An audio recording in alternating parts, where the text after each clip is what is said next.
De médecine, il y a la chirurgie aussi, voilà. Ça permet de discuter avec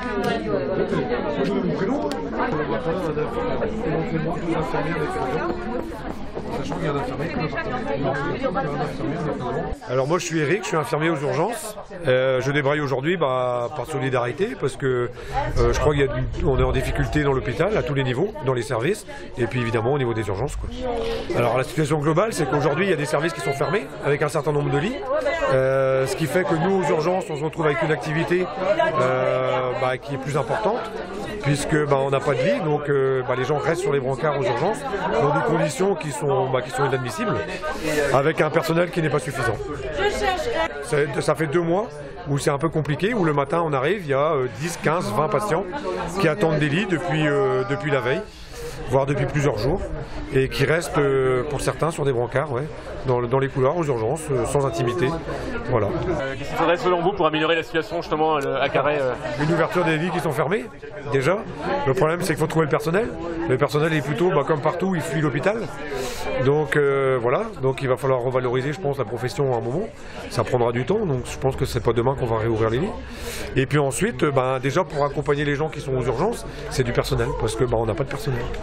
Nous, on est sans personnel, quoi. Le matin, vous avez 2 infirmiers et un aide-soignant, et dont éventuellement un infirmier qui part en SMUR. Donc il vous reste un infirmier et un aide-soignant pour 15, 20 patients, plus les urgences qui arrivent. Il faudrait au moins un infirmier supplémentaire, un aide-soignant supplémentaire. Aux urgences, hein. Ouais, aux urgences. Oui, que pour les urgences.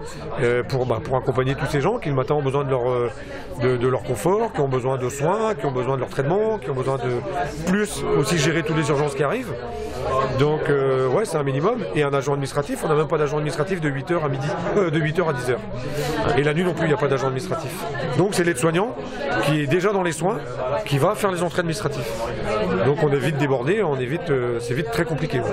Là on a deux collègues qui sont en arrêt de travail depuis une semaine.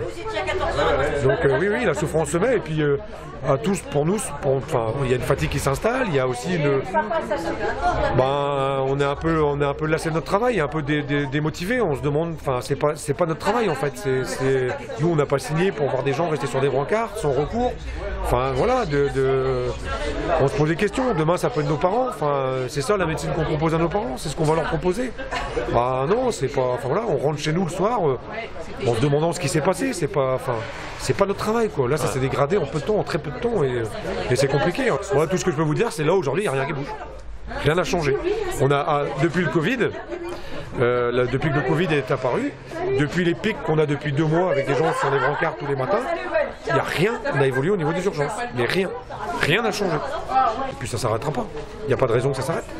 Il n'y aura toujours pas plus de personnel demain. La population va continuer à vieillir. On manque de médecins en ville. Donc le recours sera toujours les urgences. Donc il n'y a pas de raison que les choses s'améliorent pour l'instant. Du moins dans la façon dont on fonctionne.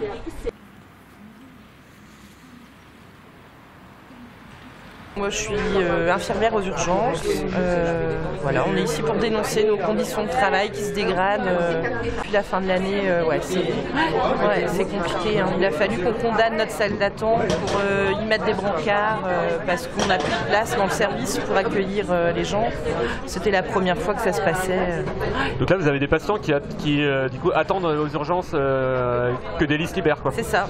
Et qui ne devraient pas être là du coup non, ils attendent, donc ça peut prendre 24, 48 heures, c'est aller jusqu'à 72 heures. Jusqu'à 72 heures d'attente. Les gens se taillent aux urgences et les gens qui arrivent derrière, ça bloque forcément, quoi. Avec des ambulances qui attendent pendant des fois des heures dans les sas avant qu'on les prenne aussi. Parce qu'on n'a pas de brancard, on attend que quelqu'un sorte pour pouvoir récupérer un brancard pour installer ceux qui arrivent. Dessus, donc ça bloque les pompiers, ça bloque les ambulances privées. Donc ça met pas mal de monde dans la panade. Ça crée des tensions du coup, parce que c'est vrai que les pompiers sont volontaires aussi, donc c'est sur leur temps. Et qu'est-ce qu'il faudrait du coup pour améliorer la situation des lits, une ouverture de lits, qu'on réouvre les lits fermés. Pour ça il faut le personnel pour pouvoir les réouvrir. Mais après, on a connu une grande fuite de personnel aussi là, ces dernières années. Il faut peut-être se poser les questions du pourquoi de ces départs. Ouais. Et du coup, sur la pose de la question, alors, pourquoi, d'après vous, pourquoi il y a eu autant de... Un ras-le-bol, un manque de considération que les soignants ressentent, un ras-le-bol de travailler dans de mauvaises conditions, l'impression de mal faire son travail. Voilà, je pense qu'ils ont fui tout ça. Ouais. On sent que c'est fragile. Hein. Certains services là ne fonctionnent avec beaucoup d'intérim ou alors on revient sur nos repos en fait. Enfin, pour l'instant on tient parce qu'on est une bonne équipe, on est solidaires entre nous et que voilà, on aime ce qu'on fait quand même, donc on essaie de le faire, on fait du mieux qu'on peut avec ce qu'on nous donne et ce qu'on a. Mais après sur la durée, est-ce qu'on tiendra, ça on verra. Tous les services de médecine ont une charge de travail importante. Les équipes sont surmenées, épuisées, les plannings et horaires sont incertains. Au 7-10-2022, le capacitaire du site de Carhaix était réduit de 58 lits, soit environ 12% de lits fermés. Il manque actuellement environ 20 IDE et les AS seraient en nombre. La CGT demande l'ouverture de lits d'hospitalisation pour mettre fin à la saturation des urgences et des médecines, l'augmentation des capacités de prise en charge des urgences accompagnée de la création de postes IDE, AS, AMA, l'amélioration des conditions de travail de tous les services et pour pouvoir offrir enfin une offre de soins de qualité pour l'ensemble de la population. Merci.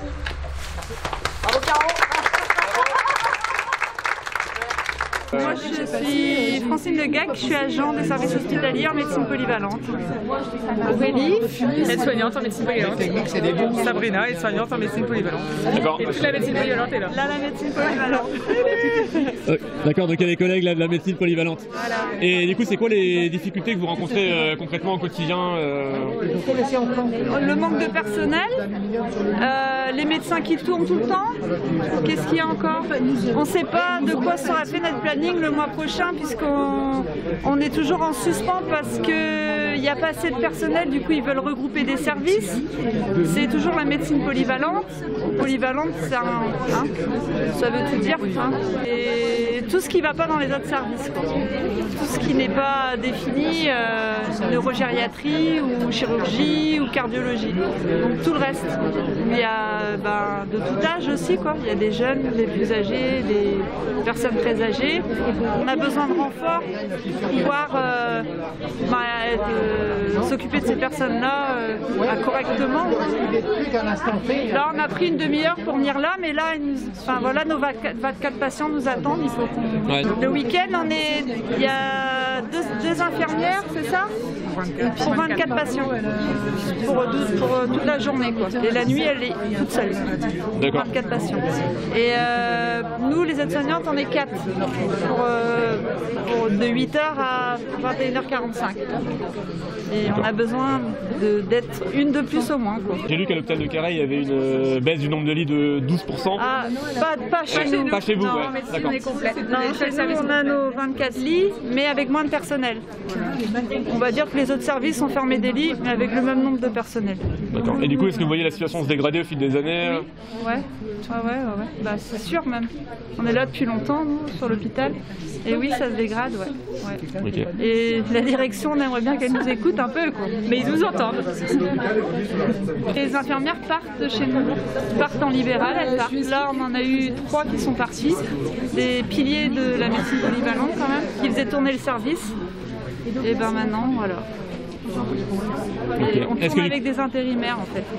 Fonctionner avec des intérimaires? Ouais, des intérimaires, ouais. En février, sur le planning de février, pour les nuits, il y a une ligne d'intérimaires. Il y a une ligne fixe et une ligne d'intérimaires. D'accord. Moitié-moitié quoi. Pour les nuits de février. On en a marre. C'est des gens qui sont dans les lits, hein. Il faut bien qu'on s'en occupe. Quoi. Et puis on peut pas s'en occuper comme on veut.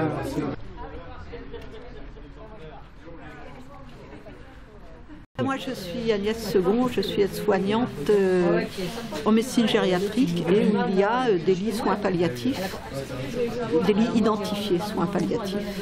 C'est un service où on reçoit des personnes de plus de 75 ans qui ont des pathologies multiples, beaucoup de troubles cognitifs. On fait des entrées directes et des entrées par les urgences. Donc des fois, il y a des lits, on ne peut pas donner nos lits aux urgences puisqu'il y a un patient de l'extérieur ou d'un autre EHPAD qui doit venir en hospitalisation. Ici à Carré, l'aide-soignant, il sert le petit déjeuner, il fait la vaisselle, il débarrasse, il fait les soins, il fait du ménage, il faut coder tous les actes. Ça aussi, on ne le signale pas assez, c'est que tous nos actes sont codés, ce qui est chronophage aussi. Hein. C'est la T2A qui nous oblige aussi à coder tout ce qu'on fait pour rapporter de l'argent. En fait, tout est vraiment chronométré. On prend notre poste et là, tout s'enchaîne en fait. Et on n'a vraiment pas le temps de réfléchir et de s'arrêter pour dire comment est-ce qu'on peut mieux s'occuper de telle personne, ce qu'on pourrait faire mieux. Non, ça on n'a pas le temps, on n'arrive plus du tout à voir ça. Alors on enchaîne les tâches et puis on finit notre journée et on n'est pas du tout satisfait parce que quand on retourne chez nous, on se dit ah mais j'aurais pu faire ça, mais il y a ça, ah, il m'a dit ça, je ne l'ai pas écouté. On n'écoute plus les patients. Parce qu'aussi on est beaucoup sur ordinateur dès qu'on sort de la chambre, il faut tracer. Et toutes ces choses, toutes ces multitâches nous empêchent de réfléchir. Je pense à ma retraite future et là elle s'éloigne un petit peu plus et je ne sais pas comment je finirai. J'aimerais bien ne pas finir sur les genoux, pouvoir profiter un temps de ce que j'ai pas pu faire quand je travaillais, le faire après. Donc j'aimerais bien ne pas finir cassé. Pour l'instant ça va, mais voilà. Mais oui, j'y pense de plus en plus, changer, voilà, prendre ma retraite du public et faire autre chose à côté. Et c'est pas une question de revenus, c'est vraiment une question de bien-être. De plus supporter de maltraiter les gens, parce que c'est un peu ce qu'on fait quand même, et vraiment pas dans la bienveillance. Ça, on n'est pas. Les hôpitaux français ne sont pas dans la bienveillance.